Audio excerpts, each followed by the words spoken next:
Hello all, Kerala vlog part 1 వీడియోతో మీ ముందుకు వచ్చేసానండి. ఇదిలో మేము కాలికట్ ఎయిర్పోర్ట్ రీచ్ అయ్యాక అక్కడ నుంచి మేము కోయలండి బర్డ్ శాంచురీకి వెళ్ళాము.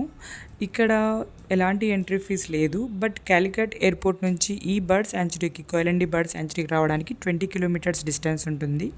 ఇదిగోండి ఇక్కడ కనిపిస్తున్న ఈ యొక్క బోట్స్లో మనల్ని ఈ కంప్లీట్ బ్యాక్ వాటర్స్, తర్వాత ఇక్కడున్న బర్డ్ శాంచురీ యొక్క బ్యూటిఫుల్ ప్లేసెస్ అన్నీ మనకి వీళ్ళు ఇలా కవర్ చేస్తారు.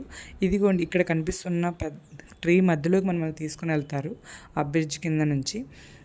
ఈ టైం టేకన్ నుంచి 1 అవర్ పడుతుంది, 1.5 అవర్ దగ్గరగా మనల్ని తీసుకొని. వన్స్ మేము కేరళకి రీచ్ అయ్యాక ఎక్కడ చూసినా కొబ్బరి చెట్లతో అంతా గ్రీనరీగా, పెద్ద పెద్ద భవంతులతో చాలా అంటే చాలా అందంగా ఉంది. మరి అక్కడ నుంచి మేము మళ్ళీ సేమ్ ఇక్కడ కనిపిస్తున్నారు చూడండి, ఏ అన్న పిలుచుకొని వెళ్తున్నారు కదా లోపలికి, అలా మధ్యలోకి మనము వెళ్తాము. ఇది ఫొటోస్ తీసుకోవడానికి బెస్ట్ పాయింట్ అండి, బెస్ట్ ఫోటోషూట్ పాయింట్. మరి సేమ్ ఇదిగోండి ఎక్కడ చూసినా హౌసెస్, పక్కనే వాటర్. మన మూవీస్లో చిన్నప్పుడు మనము బుక్స్లో చూస్తుంటాం కదా, అలానే ఉంది కేరళ. బట్ స్టిల్ ఇప్పుడు కూడా. తర్వాత మేము అక్కడ నుంచి కాలికట్లో ఫేమస్ అయిన మిష్కల్ మాస్క్కి వచ్చాము. ఇది కదా, ఇది ఓల్డ్ 800 years బ్యాక్ కట్టిన మాస్క్యూ అండి. అక్కడ నుంచి మేము కొంచెం ఫ్రెష్ అప్ అవ్వడానికి హోమ్ స్టేకి వెళ్ళాము. అక్కడ కూడా ఇక్కడ హౌసెస్ కదా, పక్కన అసలు కన్స్ట్రక్ట్ చేసుకోరు, ఇలా అన్నీ దూరంగానే ఉంటాయి ఎక్కడ చూసినా. చాలా బాగుంది. మరి ఇంకా సేమ్ అగైన్ ఈవినింగ్ మేము కాలికట్ బీచ్కి వెళ్ళాము. ఇదిగోండి one side water, one side ఈ బీచ్ వ్యూ థీమ్, తర్వాత వన్ సైడ్ లైట్స్తో ఈవినింగ్ ఫ్యామిలీస్తో ఎంజాయ్ చేయడానికి చాలా అంటే చాలా బ్యూటిఫుల్గా ఉందండి. ఎక్కడ చూసినా పిల్లలు ఫ్యామిలీస్తో అన్ని రకాల ఈవెంతో గేమ్స్ కూడా ఉన్నాయి.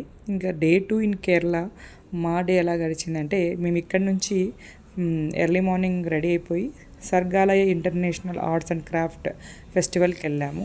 దీని యొక్క స్పెషాలిటీ ఏంటంటే, ఇక్కడ ఇంటర్నేషనల్ పీపుల్స్ కూడా వాళ్ళ క్రాఫ్ట్ సేల్ చేస్తారు. ఇది ఎవ్రీ ఇయర్ జరుగుతుంది.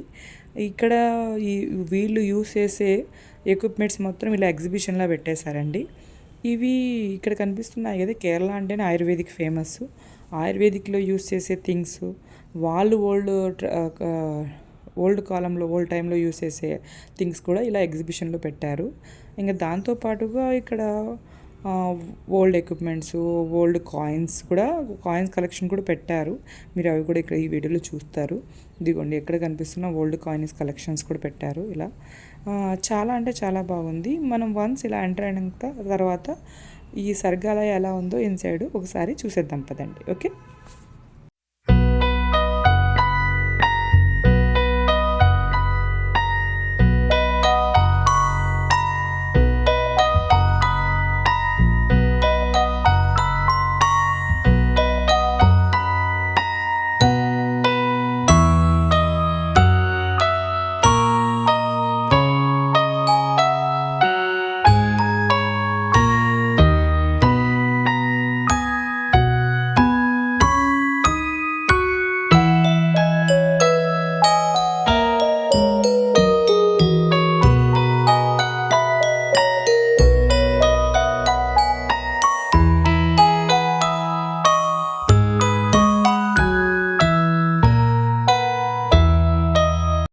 ఇక్కడ అన్నీ ఇలా హ్యాండ్మేడ్తో చేసిన క్రాఫ్ట్స్. ఇవి ఎకో ఫ్రెండ్లీ హ్యాండ్మేడ్ క్రాఫ్ట్స్ అండి.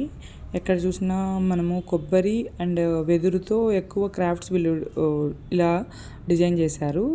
వీటిని మనము హాల్స్లో డిజైన్ పెట్టుకోవడానికి, ఇక్కడ డెకరేటివ్ ఐటమ్స్ కాగా చాలా బాగున్నాయి. ఇక్కడ కనిపిస్తున్నది వీళ్ళు థ్రెడ్తో కూడా ఇలా నీట్గా డిజైన్ చేశారు. ఆ తర్వాత డ్రై ఫ్లవర్స్తో, తర్వాత గ్లాస్తో ఇలా ఫోటో ఫ్రేమ్స్ని చాలా బ్యూటిఫుల్గా చేశారు. అవన్నీ చూసిన తర్వాత మేము నెక్స్ట్ ఇవన్నీ ఇలా మొత్తం డిఫరెంట్గా హ్యాండ్మేడ్ థింగ్స్ ఎక్కువ బ్యూటిఫుల్ ఇలా డిజైన్ చేశారు.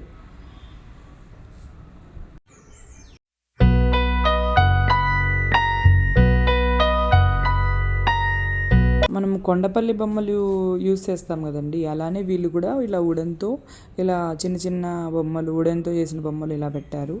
ఇంకా తర్వాత వాళ్ళు ఇలా వుడెన్ దాని మీద పెయింట్ కూడా వేస్తారు. దీన్ని వీళ్ళు కేరళ ట్రెడిషనల్లో నెట్టిపట్టం అంటారు. ఇలా ఎలిఫెంట్స్ని వీళ్ళని పట్టంని కూడా ఇలా వీళ్ళు క్రాఫ్ట్స్లో పెట్టారు. అక్కడ నుంచి మేము ఇంటర్నేషనల్ పీపుల్స్ పెట్టిన క్రాఫ్ట్స్కి చూడడానికి వెళ్ళాము. సేమ్ అక్కడ అదే ప్లేస్లోనే వాళ్ళు తయారు చేసిన క్రాఫ్ట్స్ అన్నీ ఇలా ఎగ్జిబిషన్లో పెట్టారు. బాగానే ఉన్నాయి కానీ కొంచెం కాస్ట్లీనే అనిపించాయి. But it's good. అవి కూడా వీళ్ళు కొంచెము సెరమిక్ ప్లేట్స్ కానీ వాళ్ళు హ్యాండ్మేడ్తో డిజైన్స్ చేసిన ప్లేట్స్, పెయింటింగ్ కానీ ఇలా సెరమిక్ ప్లేట్స్ అన్నీ ఇలా ఎగ్జిబిషన్లో కంప్లీట్గా పెట్టారండి. ఇదే అండి. Thanks for watching my video.